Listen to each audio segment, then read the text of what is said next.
Danes se spet učimo kitajsko. Tokrat spoznamo Geelya in Dongfeng, potem preizkusimo najmočnejšega serijskega Audija vseh časov, e-tron GT RS Performance z močnim podpisom Made in Germany. Vrača se Renault 5, nekoč najbolje prodajan slovenski avto, v kvizu pa izvemo, komu je šlo v nos ime Lynk & Co. Pozdravljeni v avtomobilnosti. V Sloveniji imamo 575 avtomobilov na 1000 prebivalcev. Na Kitajskem, kjer je 1,4 milijarde ljudi, pa 220 avtomobilov na 1000 prebivalcev. In seveda želijo doseči vsaj 575 avtomobilov na 1000 prebivalcev. Kako jim to uspeva? Za začetek s tem, da imajo že prek 100 avtomobilskih znamk popolnoma svežih njihovih kitajskih. In večina teh avtomobilskih znamk verjetno ne bo nikoli pripeljalo v Evropo. Je pa prav, da za začetek tiste, ki pa pridejo, znamo pravilno izgovoriti in tu je prva učna ura kitajščine. Geely namesto Geely, Tako je? Dongfeng namesto Dongfeng. Zhu Kajšba. Zhu Kajšba. Z avtomobilskimi saloni, s tistimi klasičnimi avtomobilskimi saloni, je, kot kaže, zdaj res konec.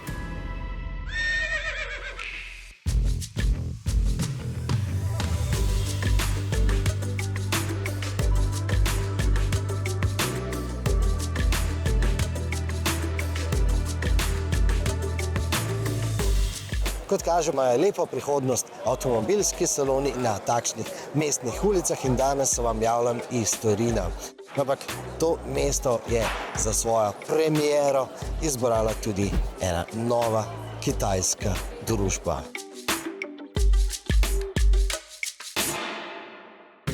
Ko rečem nova kitajska družba, se nanašam na besede kitajskih menedžerjev. Dongfeng is a manufacturer from China. It's a state-owned company. And we are 55 years old this year, so it's not very old one, but a very passionate one. This city should have a long history, but also has a very, very potential power for the future growth.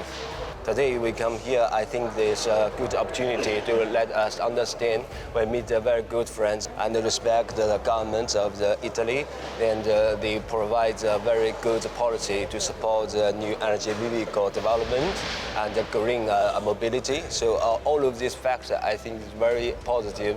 It's help hold the mobility life of the customer really to become the reality. V Torino, torej v to tehnično izredno podkovano mesto, Kitajci prihajajo kot prijatelji, kot vlagatelji oziroma vse bolj se zdi, da celo kot rešitelji.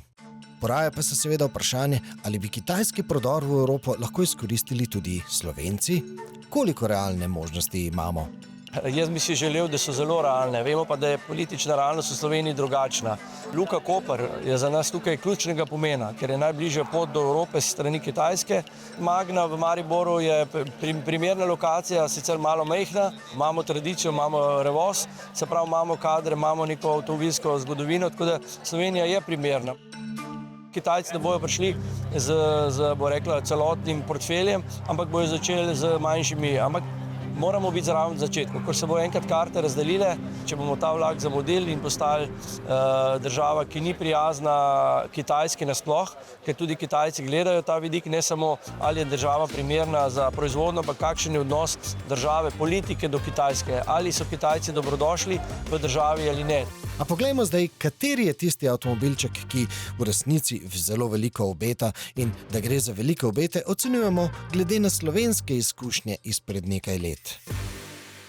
Se spomnite, ko so pred leti v enem samem tednu v Sloveniji razprodali celoletno zalogo Volkswagenovih e-apov, se pravi električnih apov. In v podobnem tednu je tudi Renault razprodal celoletno zalogo električnih Zoejev. Vemo, da imajo majhni električni avtomobili zelo lepo prihodnost. Praktično vse velike avtomobilske družbe že napovedujejo poceni, dostopne, majhne električne avtomobile. No, Kitajci so enega takšnih že pripeljali. Zdaj predstavljam vam Dongfeng Box. Stiloza and Spazio. So basically it's a small car, but it's a very good platform. It's not a cheap car. It's an affordable car with good design and lifestyle. Pa če se še enkrat spomnimo omenjenih Apo in Zojo, no tisti električni malčki so bili primerni bolj ali manj samo za mestne, kratke opravke. No, ta nova kitajska škatla pa ima 42 kW baterijo, ki nam omogoča 350 VLTP kilometrov. No, ponuja pa še eno prednost. I think the advantage is the technology and the quality actually. You can charge your car to 90-95% within 10 minutes. So it's a coffee break time. You don't need to have a pizza or a pasta in a gas station. So just to charge your car and drink a cup of espresso and you go. Dongfeng Box pa v Evropo prinaša tudi kitajski spanec na delovnem mestu. Chinese style nap means normally after lunch we take a nap for half an hour or 40 minutes. So you see you can also lay down the sit to 180 degrees to sleep. Slovenski uvoznik si obeta prodaja 50 boksov, posel pa ne bi bliskovito hitro rasel, tudi po zaslugi širitve ponudbe. Today we introduced that we are targeting 10,000 units this year with all the models we have. This is our actually first year for European regional headquarters, but from next year we'll have more models. We have networks. We're targeting bigger targets for sure.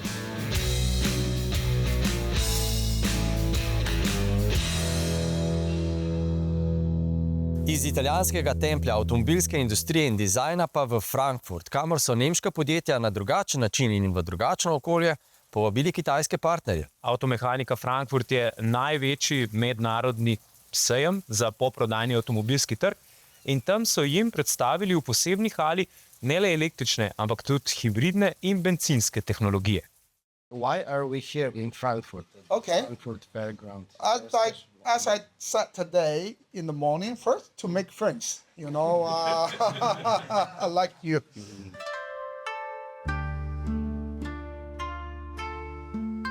Ulegel se je takole zraven avtomobila, vzel v roke fotoaparat, potem pa šel pod avtomobil in pa klik, klik, klik, klik, klik in poslikal vse, kar se je pod avtomobilom dalo pofotografirati. To ni bil osamljen primer. Ko sem začel hoditi po avtomobilskih salonih pred dobrimi 25 leti, je bilo takšnih primerov zelo veliko. Kitajci so namreč v tistem času začeli po evropskih avtomobilskih salonih hoditi, nabirati znanje, kopirati. In potem so s temi kopijami doma tako dobro zaslužili, da so potem prešli v fazo 2. S tem nabranim denarjem so si znanje kar kupili v Evropi. Tako da danes se je zgodba obrnila. Danes evropske znamke začenjajo kopirati kitajske. In prvo misel, ki so me naučili kitajski inženirji, je to, da električni avtomobil ni nujno, da ima samo elektromotorje. Nič ne narobe, če ima tudi kakšen bencinski motor. We call it dedicated hybrid transmission. We have two e-motors, and in between, it's actually a 3-gear transmission with the 2 planetary gear sets.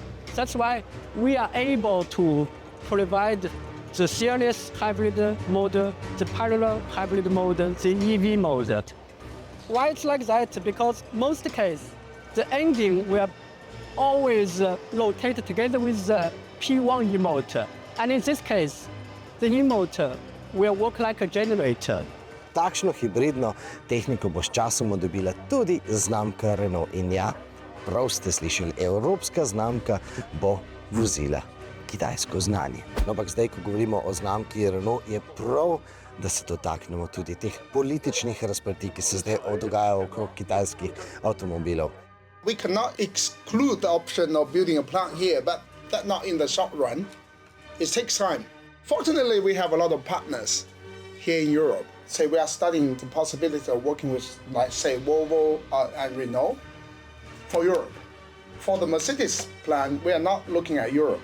I have to be clear. We are, talking with Mercedes whether we can make use of their capacity in other part of the world. Yeah, not here in Europe. Yeah. In ko Evropa Kitajski očita, da ukinjajo delovna mesta, no, kitajske znamke odgovarjajo takole. I think the EU Commission should really think about that we are, as a team, working together with these partners and creating jobs in Europe as well. By the way, based here near Frankfurt, we are developing our cars with a technical development center in Raunheim. We are developing cars in the markets where we want to sell. Liti železofosfatne baterije pa so, vsaj za ta hip, kot kaže, postale standard. First, you can see here there is a lot of aerial pad between every two cells. When the thermal railway, this can stop from the third cell and only keep the thermal railway in two cells. And another way is that in here is actually some material between the lead and the cell. When the thermal railway happens, this cooling will be also inertial starting to reduce down the temperature of the cell. This will also be helpful on the thermal railway. Litij železofosfatna baterija je tudi bolj odporna, lahko jo do konca napolnimo in do konca izpraznimo. Je tudi ne poškodujemo, če jo redno hitro polnimo, naprimer od 10 do 80% v komaj 11 minutah. All the cells, the battery, and also BMS are in-house design. It's from Geely, from Zeekr. Rekel je, da prihaja iz znamke Zeekr. Gre za pred komaj 3 leti ustanovljeno popolnoma električno znamko v popolni lasti Geelyja. Ves razvoj, dizajn in proizvodnja pa se odvija v Göteborgu na Švedskem, seveda pri Volvu. In ja, te baterije bodo tudi v novih Volvovih modelih, seveda tudi v Geelyjih, pa v znamki Lynk & Co in Lotusih, pa spet so omenili znamko Renault. Also for the Renault cars? Yeah. There is a planning that with Renault cars, yes. No, vse to je srednjeročna prihodnost. Kaj pa nam prinašajo prihodnji meseci? Naša strategija lansiranja brenda je krenula sa motorima sa unutarnjim sagorjevanjem, sa ICE motorima, sa modelom Atlas Pro i Cool Ram. Sada je došlo vrijeme da najavimo i ambicioznu 2025. godinu na koji će prvi puta se predstaviti Pro naše električno vozilo E5 C+ SUV. Godina 2025. će zasigurno biti godina kada ćemo lansirati naš prvi C SUV plug-in, plus imamo plan da u drugoj polovici nasljednje godine lansiramo D SUV u full hibridnoj tehnologiji.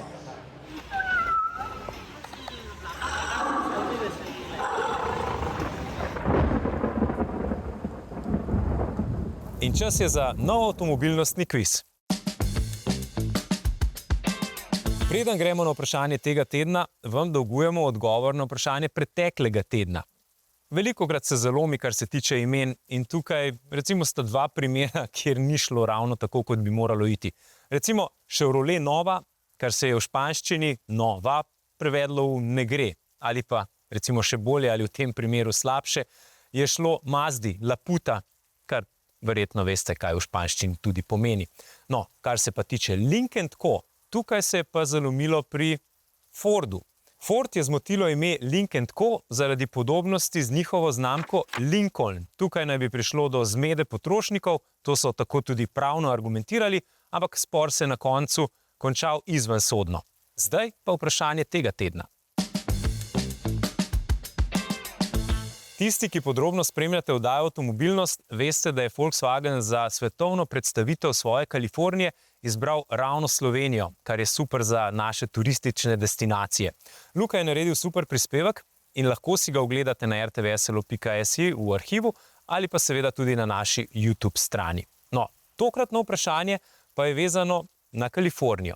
Preden je Volkswagen sam naredil takšen kemper, mu je pomagalo eno podjetje.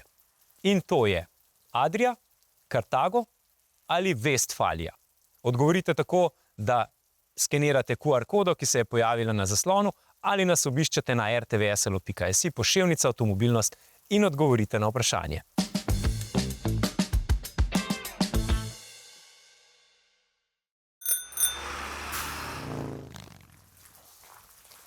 Pred nami sta 2 evropska predstavnika, zelo različna, ampak oba v duhu današnje oddaje. Predvsem pa oba govorita slovenski pregovor, ki pravi, da se nobena juha, pa tudi kitajsko kisla pekoča, ne poje tako vroča, kot se skuha. Zdaj bomo pa vsi lačni.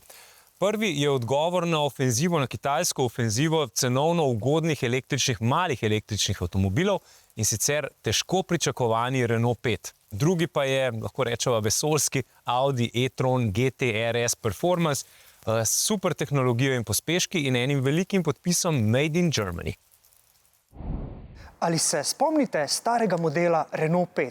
No, se spomnite enega zanimivega detajla. Tistemu avtomobilu se je pokrov motorja odpiral takole naprej oziroma proti nosu vozila. In res me zanima, če je tako tudi pri novemu Renault 5.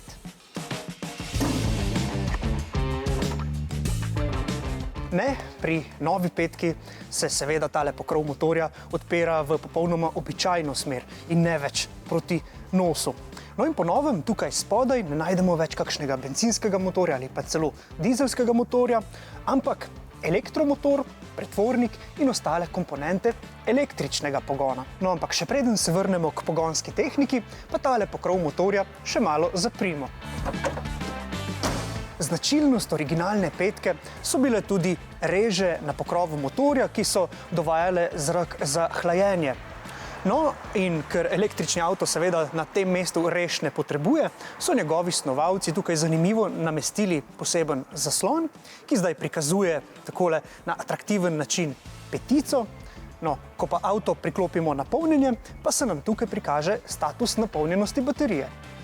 Po mojem mnenju gre za zelo domiselen in verjetno tudi uporaben detajl. Po pol stoletja je torej čas za novo petko. In ker gre za tako dober dizajnerski poklon originalu, bi tega verjetno v novem avtomobilu prepoznali tudi v primeru, če zbrišemo ta velik napis Renault 5. Iztočnica za moderne oblikovne ideje so bili seveda 50 let stari detajli. In ta modern dizajn z retro začimbami bo vsekakor eden glavnih adutov tega avtomobila. Ponavadi nov model prinese nov oblikovalski jezik ali pa se vklopi v sistem. No, petka bo v tem pogledu unikat, tako kot novi Twingo in Caterca. The most important challenge, at least for this vehicle, is starting from Luca de Meo wheel. When Luca saw the concept car, he said, okay, what an amazing concept car, I want it in the street. And the wheel was, you don't change anything. Usually, we start from the concept car, but we discuss with optimization, efficiency of technical features, and we can change some lines, styling lines. Here, it was clearly forbidden. Or if you don't see the small change we have done from the concept car to the definitive car.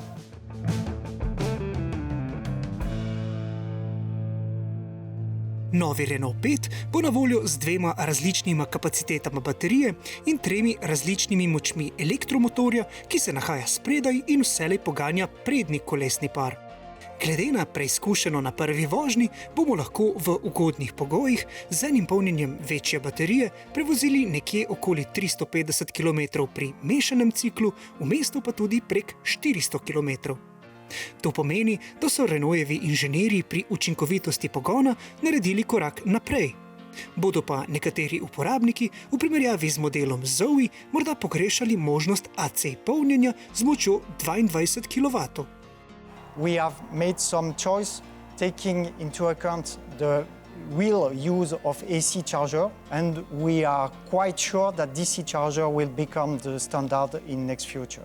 Also in the cities, you think? Also in the cities. And last point, AC charger with 11 kilowatts allow us to develop a new kind of charger taking into account V2G innovation. It's a choice, but we delete a 22 kilowatts charger. Renault 5 je skozi svojo celotno zgodovino zelo zabaven avto s prijaznim izrazom na obrazu. Siva barva torej petki nikakor ne pristoji. No in ta igriv duh se jasno pokaže tudi v notranjosti avtomobila. Ta je zelo domiselno oblikovana, veliko imamo takšnih zelo prijetnih, mehkih materialov in sploh pri sedežih, poglejte jih, kakšne oblike so in v kakšen material so oblečeni, se zelo jasno vidi, da se ta avto zgleduje po retro dizajnu turbo petice. Seveda, spet, ko pa se lahko tudi pogovarjate. No, pravzaprav se boste v angleščini lahko pogovarjali z Renaultovim avatarjem, ki je povezan s ChatGPT. No, ampak da ne bo kakšne dileme, čeprav ima nova petka 5 vrat, je to le mestni avto za po vsej verjetnosti 2 osebi. Poglejte, tole je moja vozniška pozicija, imam 175 cm in takole so tukaj zadaj stlačene moje noge.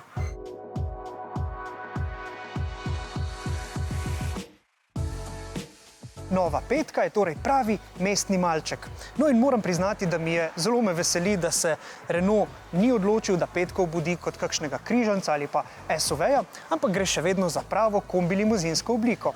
No in kombi-limuzine seveda kličejo tudi po vozni dinamiki. Poglejte na primer tale zanimiv detajl poleg zadnje luči. Gre namreč za poklon športni petici, tisti najbolj zmogljivi turbo petici, ki je imela močan bencinski motor, nameščen kar tukaj zadaj na mesto zadnje klopi. Ampak čeprav sem med vožnjo ugotovil, da je nova petka zelo lahkotna, pa tudi zelo prijetna za vožnjo na mestnih ulicah, pa tudi v kakšnem bolj dinamičnem zavoju, bo treba na tisto pravo športno različico še nekoliko počakati.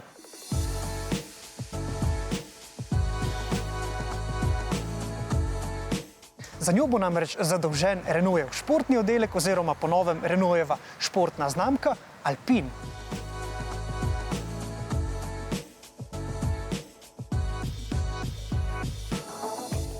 Petka bo eno cenejših električnih vozil na trgu ta hip, ne bo pa to nizkocenovnik. Ta naziv bo pripadal prihajajočemu Twingu, ki se bo izdeloval v novomeškem Revozu.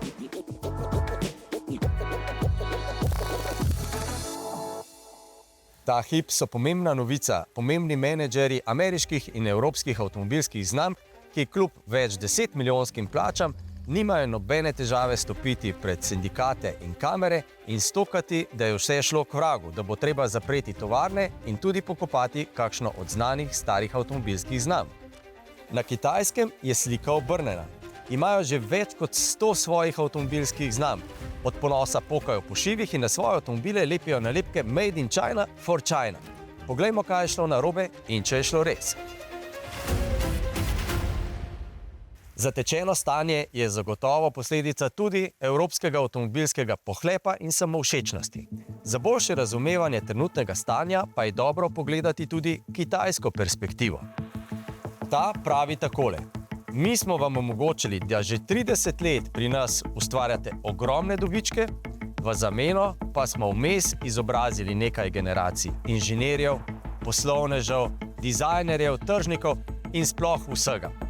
Kitajski filozof Kung Fu Panda bi rekel, jaz sem ti dal reko, ti si me naučil loviti ribe. V čem je problem? Problem je v tem, da so ti isti menedžeri povsem spregledali možnost, da vajenec postane mojster. Prav tako so spregledali, da jim Kitajci pred očmi gradijo tovarne, v katerih manj zaposlenih naredi več avtomobilov. In kar je še bolj pomembno, prezrli so, da so kitajske avtomobilske znamke prišle do ključnih virov za električne avtomobile. Zdaj ti isti menedžeri in kapital za njimi pritiskajo na delavci, da je treba nekako rešiti situacijo. Kako? Če bi imeli v Evropi poceni delovno silo, termoelektrarne za dober dostop do energije in poceni surovine, potem bi verjetno kar tukaj v Evropi že delali telefone, računalnike, sesalce, hladilnike, pralne stroje, vse, kar za nas dela tovarna Kitajska. Zatečeno stanje vsekakor ni enostavno, kakor tudi ni črno-belo. Je pa treba vedeti, da se pot iz revščine vedno tlakuje z eksponentnim povečanjem porabe energije, praviloma premoga in nafte. Po Kitajski na to isto pot zdaj stopa še številčnejša Indija. In kot pravi modi, kdo pravi, da ne smemo? Saj nismo mi umazali sveta.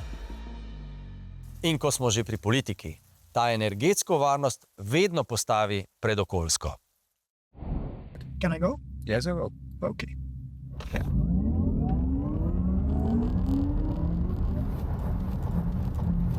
It's really, really fast. 2.5. 2.5. Yeah. So this is a good result. Yeah.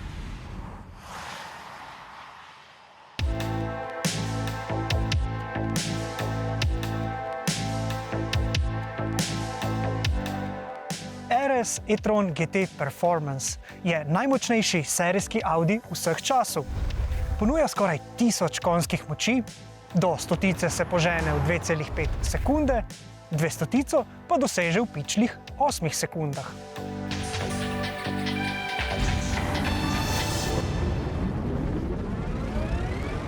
Za pravo Gran Turismo izkušnjo pa moramo na scenske in zavite ceste.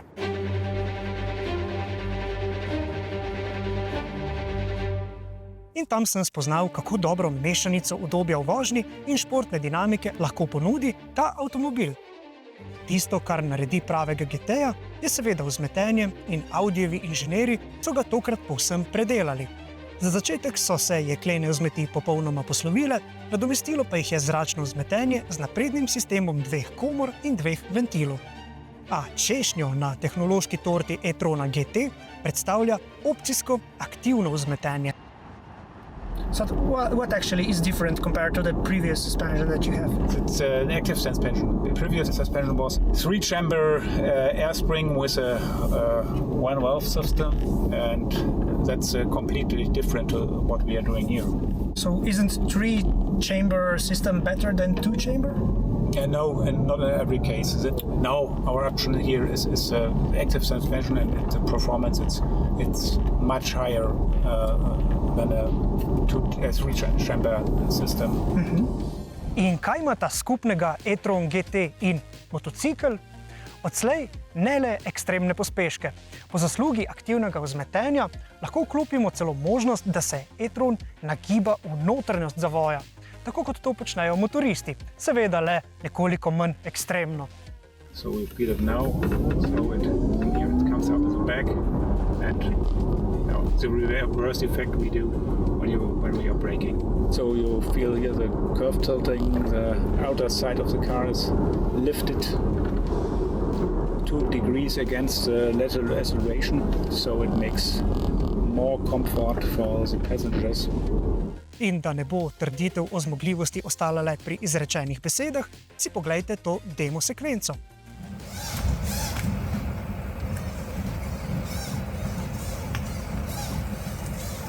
So this car would beat Citroën Xantia in this slalom.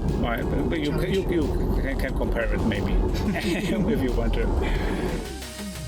In ne nazadnje, ko vstopamo v vozilo in takole odpremo vrata, se avto dvigne kar za 8 cm, kar verjamem, da bodo cenili številni uporabniki. Današnja 2 evropska avtomobila, kot tudi oba kitajska, nista tukaj v oddaji po naključju. V bistvu kažeta na, kako rečemo, nemirno in močno tekmovalno avtomobilsko vzdušje. No, prvi mož avtomobilskega konglomerata Carlos Tavares je zadnjič v svoji izjavi, pri tem pa dodajmo, da so ga izjave do zdaj že pripeljale skoraj na rob tega, da ga zamenjajo, rekel, da evropske avtomobilske tovarne ne potrebujejo, še celo drugače. Rekel je, da bi bilo škodljivo, če bi bile deležne recimo strani Evropske unije kakšnih zaščit v obliki dajatev in drugih oblik. No, in še dodal, da recimo kitajski električni avtomobili pridejo na evropski trg s 30% bonusa in da ne bo pomagalo kakršnokoli politično ali ekonomsko ukrepanje, da moramo sami najti način, kako biti bolj konkurenčni, da bodo avti bolj zanimivi in lepši. Predvsem pa privlačni po ceni in vsem ostalem, kar si rekel, za srednji sloj, tako v Ameriki kot v Evropi, in da moramo najti in da jih lahko prednosti na področju razvoja bencinskih in hibridnih avtomobilov, ker svet še nikakor ni pripravljen v celoti samo za električne avtomobile. Thank you for your attention. Have a great day. No, mi smo pripravljeni že na naslednjo oddajo, naslednji teden, na istem kanalu, v istem času. Vmes pa klikajte na mmc.rtvslo.si in pa seveda na naš YouTube kanal. Se vidimo. Srečno!